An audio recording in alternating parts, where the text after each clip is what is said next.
ખેરાલુમાં ચંદન ચોરોમાં બેફામ જોવા મળી રહ્યા છે। ભાજપ નેતાના ખેતરમાંથી ચંદનની ચોરી થઈ છે। પૂર્વ એમએલએ અજમલજી ઠાકોરના ખેતરમાં ચોરી, 2 ચંદનના વૃક્ષો કાપી તસ્કરો ફરાર। પોલીસે ફરિયાદના આધારે શરૂ કરી છે તપાસ। તો દ્રશ્યોમાં પણ આપ જોઈ રહ્યા છો કે ચંદનના જે ઝાડ હતા તેને કાપી નાખવામાં આવ્યા છે। જ્યારે પૂર્વ ધારાસભ્ય ત્યાં આગળ પોતાના વિસ્તારમાં પહોંચે છે તો ખ્યાલ આવે છે કે 2 જેટલા વૃક્ષમાંથી લાકડા લઈ અને ચોર ફરાર થઈ ગયા છે। હાલમાં પોલીસ ફરિયાદ થઈ ચૂકી છે।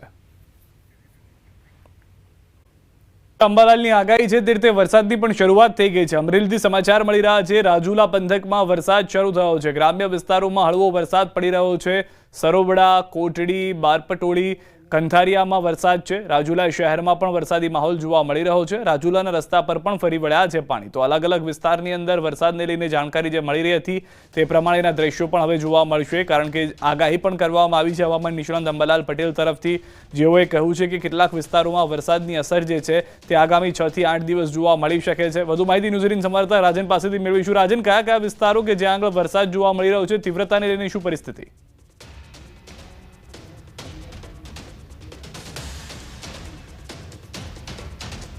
રાજન, અવાજ આવી રહ્યો છે મારો? રાજન પાસે પરત જઈશું, પરંતુ હાલમાં જે જાણકારી છે તે પ્રમાણે ગ્રામ્ય વિસ્તારોમાં વરસાદની શરૂઆત થઈ ગઈ છે। અમરેલીથી આ જાણકારી મળી રહી છે।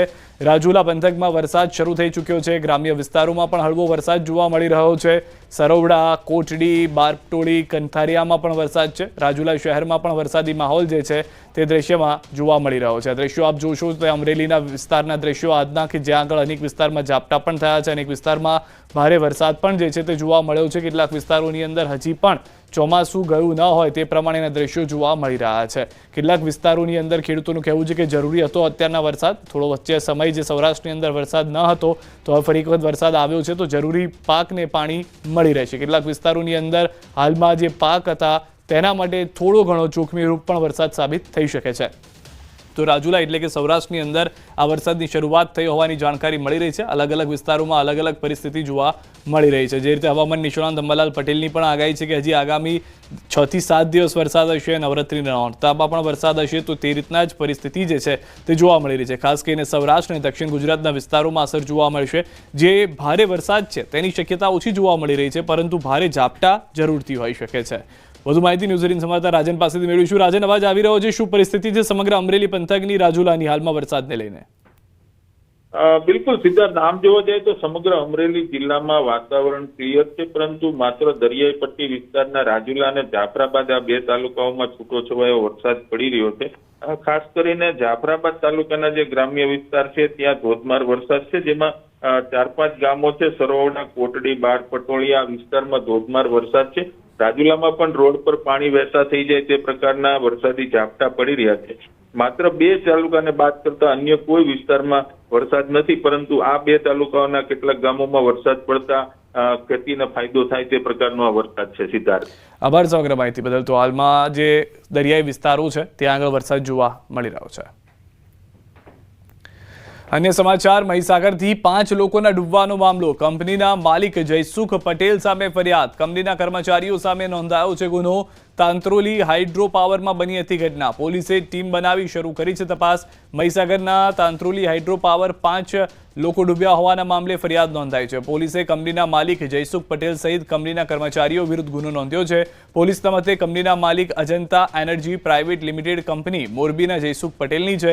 વહીવટીતંત્ર અને પોલીસ દ્વારા ટીમ બનાવી તપાસનો ધમધમાટ શરૂ કરાયો છે। સાથે જ બનાવ કેવી રીતે બનાવ થયો છે તેની પણ તપાસ હાથ ધરી છે। આ કમિટીમાં કલેક્ટર, પ્રાંત મામલતદાર, ડીવાયએસપી, કડાના ડેમ કાર્યપાલક ઇજનેર સહિત ઇલેક્ટ્રિક એન્જિનિયરનો સમાવેશ થાય છે, જેમાં કંપનીના MOU થયા હતા તેમજ મજૂરોને કઈ રીતે કામ ઉપર રાખવામાં આવ્યા હતા તેની તપાસ કરાઈ રહી છે। આ જે પ્લાન્ટ છે અજંતા એનર્જી પ્રાઇવેટ લિમિટેડ કંપનીનો છે અને જેના માલિક છે જયસુખ પટેલ। અત્યારે તો આપણે કંપની વિરુદ્ધ અને એમના કોન્ટ્રાક્ટર, એમના મેનેજર એ રીતે જનરલ ફરિયાદ દીધી છે। તપાસ દરમિયાન જે પણ જવાબદાર અધિકારી, કર્મચારીઓ, માલિક કે પછી કોઈ પણ વ્યક્તિનો સંડોવણી હશે તો એમને અરેસ્ટ કરવામાં આવશે। સાબરકાંઠાથી સમાચાર, કોઝવે પરથી તણાઈ મહિલા પુરુષ અને મહિલા પુરુષને બાળક થઈ રહ્યા હતા પસાર, તે દરમિયાન મહિલા તણાઈ હોવાનો વિડીયો વાયરલ થયો છે।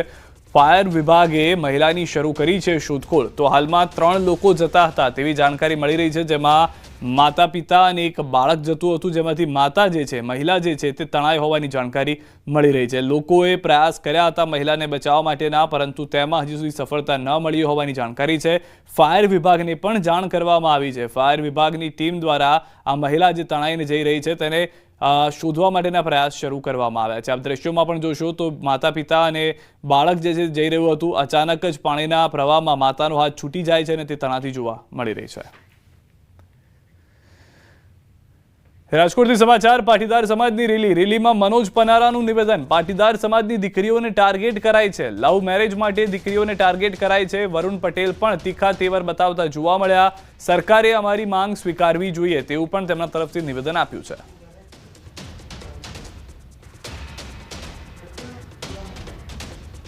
ગુજરાતમાં મોટો સમાજ છે અને એ મોટો સમાજના કારણે વધુમાં વધુ ભોગ છે એ પાટીદાર સમાજની દીકરીઓ બની રહી છે.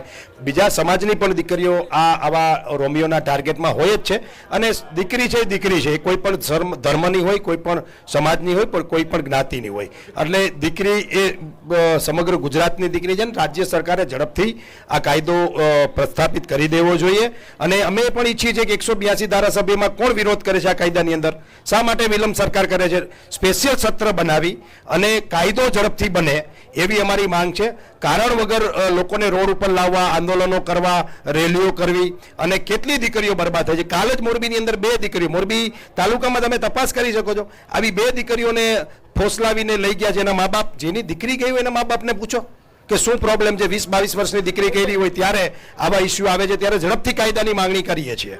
ખાસ કરીને નવરાત્રીનો તહેવાર પણ આવે છે, આપ એમનો પણ ઉલ્લેખ કર્યો. નવરાત્રીમાં કેવી વ્યવસ્થા હોવી જોઈએ તમારી દ્રષ્ટિએ?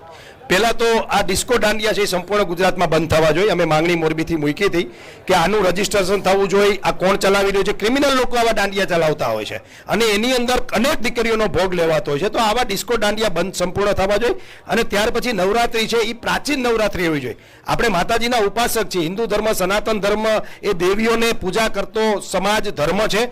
તો આની અંદર વલ્ગારિટી ન હોવી જોઈએ. એની અંદર ખરેખર ધાર્મિકતા હોવી જોઈએ, સંસ્કૃતિ હોવી જોઈએ.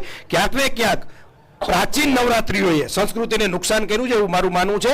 ફરીથી અર્વાચીન નવરાત્રીઓનો વ્યાપ્ત વધવો જોઈએ અને શેરીમાં, ગામડામાં આપણી જે મૂળ પ્રાચીન ગરબાઓ ને પ્રાચીન નવરાત્રી છે એનો વ્યાપ્ત વધારવો જોઈએ. ખાસ કરીને હવે તમે પણ જે છે ફરી એક વખત એક્ટિવ થયા છો પાટીદાર આંદોલન પછી, શું કહેશો, શું કારણ?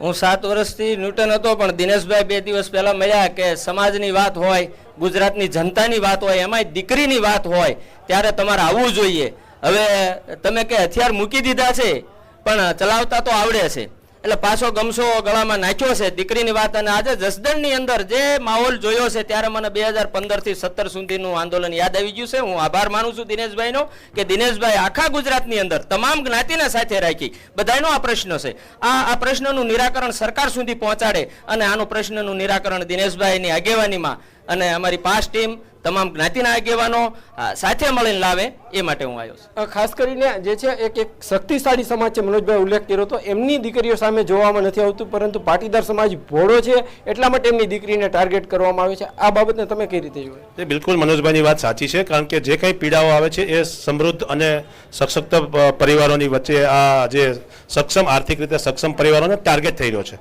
મેં કીધું એમ પ્રેમ લગ્નની વિરુદ્ધમાં અમે ક્યારે પણ નથી. આજે અમે જે વાત છે પ્રેમ લગ્ન નામે થતી છેતરપિંડી અને ખાસ કરીને મિલકત અને દીકરીઓને ટાર્ગેટેડ જે એની સારી ક્રાઇમ થઈ રહ્યું છે. અને રોજે આવા બનાવો આવે છે.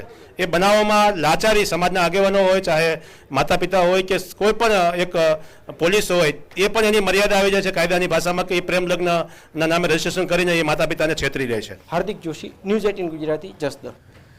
રાજકોટથી સમાચાર. ડમ્પરની અડફેટથી મોતનો મામલો. બાળકના પરિવારે કર્યો ચક્કાજામ. ઘટના સ્થળે પરિવારે કર્યો છે ચક્કાજામ. ન્યાયની માંગ સાથે પરિવારનું વિરોધ પ્રદર્શન. પોલીસ અને પરિવારજન વચ્ચે ઘર્ષણના દ્રશ્યો પણ દ્રશ્યોની અંદર જોવા મળશે આપને કે જે ઘર્ષણ થયા છે. ઘટના સ્થળથી પરિવારે ચક્કાજામ કર્યો, ત્યારબાદ ઘર્ષણ થઈ ગયું હતું. પરિવારને સમજાવવાનો પ્રયાસ કર્યો હતો, જે દરમિયાન મામલો વધુ ઉગ્ર બની ગયો હતો. મારા ભાઈએ ગાડી સાઈડમાં લઈ લીધી, પાછળ વાળાને હાથ ઊંચો કરીને કીધું હોત કે ગાડી ધીમી પાડી, છતાં એ માણસે ધીમી ન પાડી અને આ માણસ સાઈડમાં ઉભો હતો ને એને હડફેટે લઈ લીધો ટ્રક વાળાએ. અને સ્થળમાંથી 8 વર્ષના બાળકનું મોત થયું છે અને મોટો એનો પપ્પા હતા એને લાગ્યું છે, એ બચી ગયો, એને કાંઈ થયું નથી. આ ડમ્પર ચાલક ફરાર થઈ ગયો છે, કેલેન્ડર હાથમાં આવ્યો છે અને મેન જે એનો માલિક હતો ને એ હાથમાં આવ્યો છે. અમદાવાદથી સમાચાર